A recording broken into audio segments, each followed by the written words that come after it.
바람잡이 역할을 하는 사람들이 매일 바람을 잡기 때문에 투자를 거절하기도 쉽지 않아요.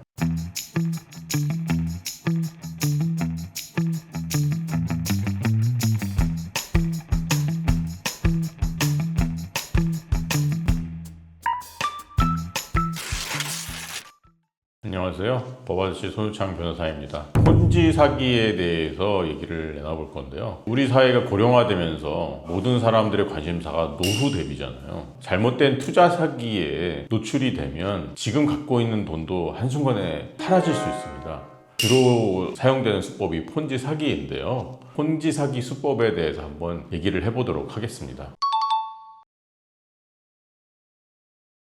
폰지 사기라는 용어는 이제 사람 이름에서 유래된 거예요. 1920년대 미국에서 살고 있던 찰스 폰지라는 사람이 국제우편 쿠폰 유통과 관련해서 투자자들로부터 투자를 받았어요. 굉장히 높은 수익률을 약속해 주는 거죠. 처음에 투자를 하게 된 분들은 투자 이익을 다 지급받았어요. 그런데 후발주자로 들어갔던 투자자들은 수익금을 받지 못했죠. 알고 보니까 나중에 투자한 사람들의 돈으로 먼저 투자한 사람들에게 수익금을 지급하는 금융 피라미드 사기라고 생각하시면 됩니다. 폰지 사기에서 가장 핵심적인 것이 성공 사례예요. 초기에 투자자들이 약속된 고수익을 받았다는 것이 입소문이 나면은 투자자들이 지속적으로 투자에 참여할 수밖에 없는 거죠. 치밀한 계획에 따라 장기적으로 진행이 되는 경우가 굉장히 많습니다. 검사로 재직하던 시절 처리한 사건 중에 동문회에서 열심히 활동을 하는 사람이 있었어요. 성공한 사업가인 것처럼 행세하면서 동문들의 신뢰를 쌓아간 거죠. 그러다가 투자 상품을 제시합니다. 해외에서 코인과 관련된 사업을 하고 있는데 코인 거래소에 상장을 하게 되면 엄청난 수익이 나고 지금 나에게 1억을 준다면 1년에 30%의 수익률을 줄 수 있어. 그리고 원금도 보장해 줄 거야. 굉장히 친했던 사람들 몇 명이 초기 투자자로서 들어가게 되는 거죠. 연 30%의 수익을 지급받아요. 동문사회에서 입소문이 날 거 아닙니까? 그 동문들만 투자를 하는 게 아니에요. 주변 사람들이 모두 다 투자를 하기 시작합니다. 결국에는 이제 돌려막기 구조는 언젠가는 무너질 수밖에 없거든요. 결국에는 이제 투자한 사람들이 투자 원금도 잃어버리는 거죠.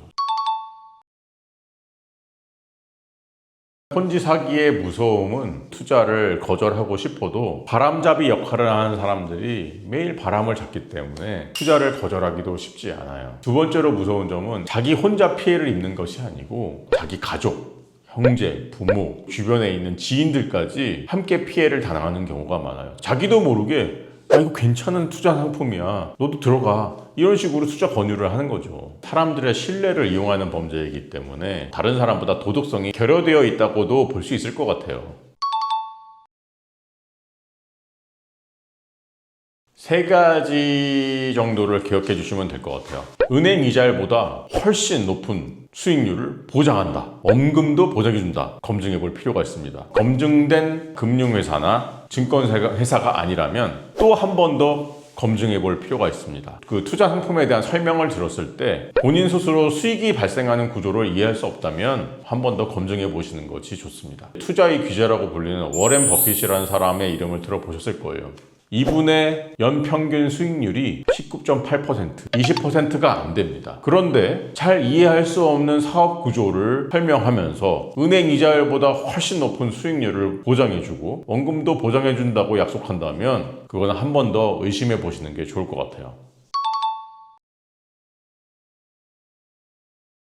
대부분 폰지 사기의 경우에는 그 피해금이 굉장히 크기 때문에 본인이 이제 사기를 당했다고 인지하신 순간 저라면은 이제 금융범죄 수사 경험이 많은 변호사를 찾아가서 고소 대리를 의뢰하는 것이 필요하다고 생각합니다. 변호사에게 고소 대리 업무를 맡기실 경우에는 계약서, 입출금 내역서, 주고받은 이메일, 문자, 고소를 하시기 전에 돈을 투자하게 되고 피해를 입은 다음에 가해자가 연락이 안 되는 그 순간까지 자초지종을 시간 순으로 육하 원칙에 따라 정리해서 변호사에게 말씀을 해주시면 고소 업무를 수행하는데 굉장히 도움이 될 수 있습니다.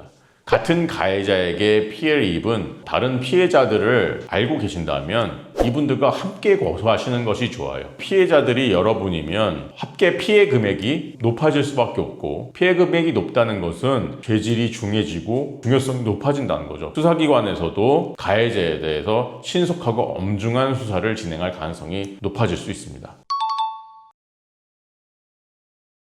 일반 형법에서 정하는 사기죄에 해당할 수도 있고, 유사수신행위법 위반죄, 방문판매법 위반죄 등의 죄가 성립할 수 있어요. 일단 사기죄만 보면은 징역 10년 이하 또는 벌금 2천만 원 이하의 형이 선고될 수가 있는데요. 이제 피해자가 다수이고 그러다 보면 이제 한 명이 입은 피해가 아주 큰 금액일 수가 있어요. 특정 경제범죄, 가중처벌 등에 관한 법률 위반죄가 성립할 수 있습니다. 피해자 한 명이 입은 피해 금액이 50억 원 이상이면 무기징역 또는 5년 이상의 유기징역에 처해질 수 있고요. 5억 이상 50억 원 미만이면은 3년 이상의 유기징역에 처해질 수 있습니다. 물론 두 경우 모두 이득액 이하의 벌금형도 병과될 수 있고요. 유기징역의 상한 같은 경우에는 가중 사유가 있을 경우에는 최대 50년까지 선고될 수 있습니다.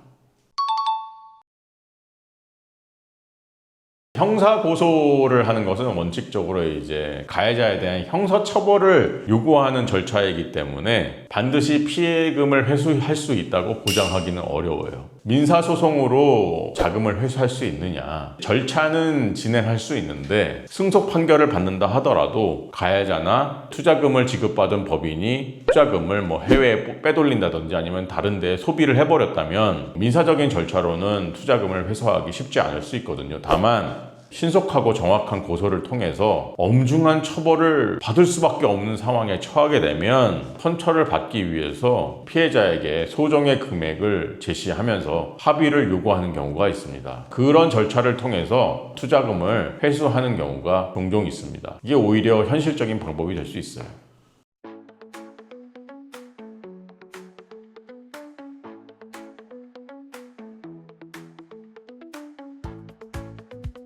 사기를 당한 게 잘못이 아닙니다. 폰지 사기나 다단계 사기는 치밀하게 설계된 교묘한 범죄예요. 동일한 수법으로 피해를 당하는 일 없도록 대비를 하셨으면 좋겠습니다. 끊임없이 신종 법행수법에 대해서 업데이트를 하면서 여러분들이 피해를 받는 일이 없도록 열심히 돕도록 하겠습니다. 감사합니다.